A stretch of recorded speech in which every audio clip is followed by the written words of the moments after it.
It did work. Actor, comedian, writer, and executive producer. His name is Denis Leary. Coming back to TV tonight in the musical comedy. It's called Sex and Drugs and Rock and Roll. He plays Johnny Rock, a washed-up early 90s star. The series follows a dysfunctional band that reunites. But this season, everybody's ready for some change, including Johnny's longtime girlfriend.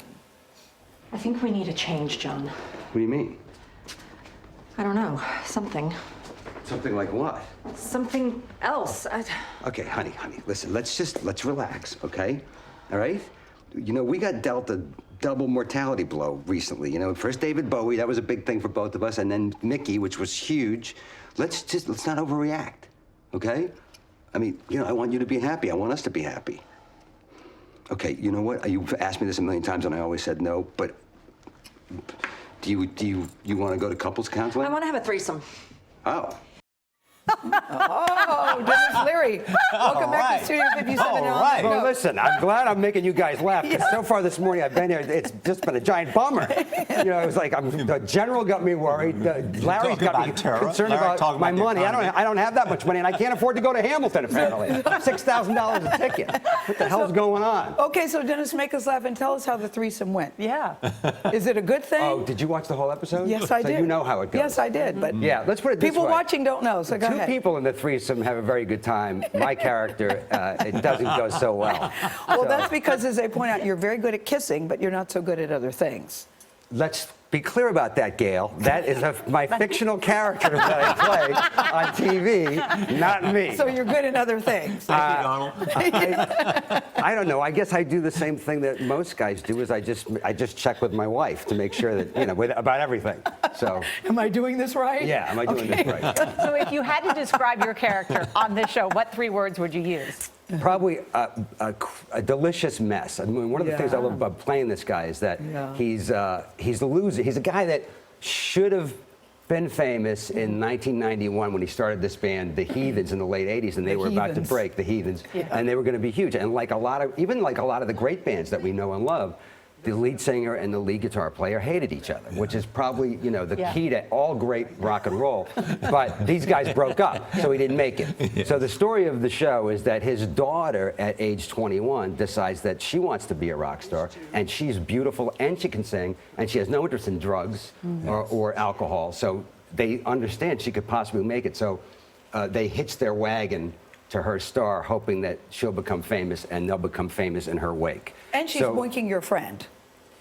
Yeah, well, she's sleeping with my bandmate. my nemesis, my former lead guitar player. Yeah, there's that. So, but if you think about it, even the greatest bands of all time, they exist on this axis of friction, like Keith Richards and Mick Jagger, Steven Tyler, Joe Perry. If those guys got along, the music would probably But what stop. about Bono and Edge? They get along, don't they? See, I think that's false about you two. And I love those guys, and we've hung out with those guys. We were backstage one time. Those guys, I think, they do a lot of work privately to make sure that they get along in public. Because I don't think you have to have those arguments.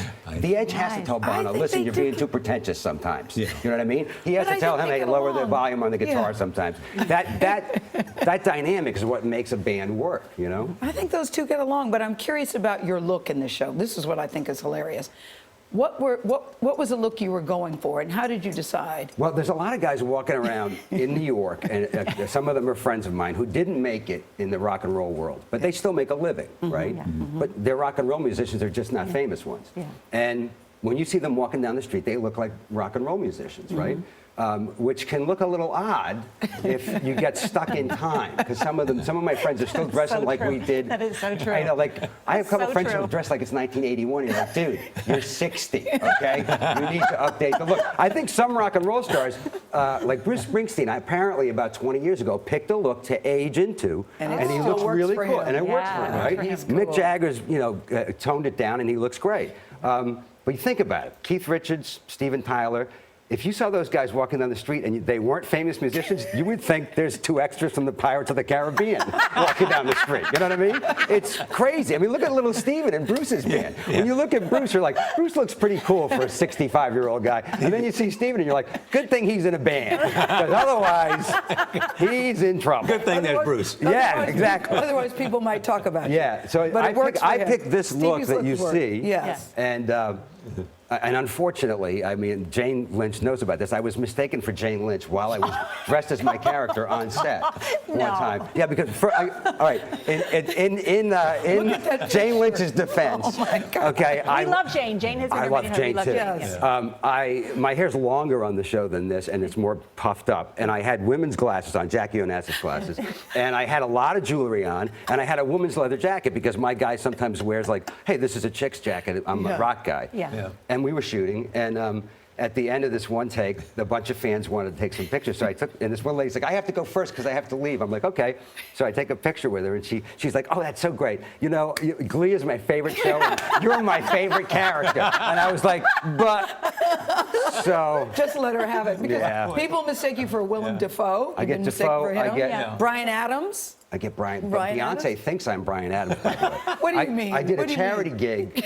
Beyonce's my daughter's favorite artist, Yes, and of I course. love Beyonce. We love as her well. too. Yeah. So we did, I think it was Fashion Rocks at Radio City, and I was the host, and Beyonce was there, and my daughter got to come. My daughter was younger, and it was a big thing. It was the first time I was cool in my daughter's eyes Yeah, and her that's friends. nice. And Beyonce killed.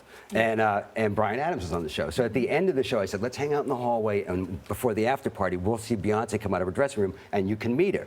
And so Beyonce comes out of her dressing room to go to the party, and I'm there with my daughter, and I go, hey, Beyonce. And she goes, Brian, you were great. And I went, thank you. And she kept walking, and my daughter was like, she thought you were Bryan Adams. I'm like, if she wants to think I'm Bryan Adams, That's she okay. can think I'm Bryan Adams. Thank you, Dennis.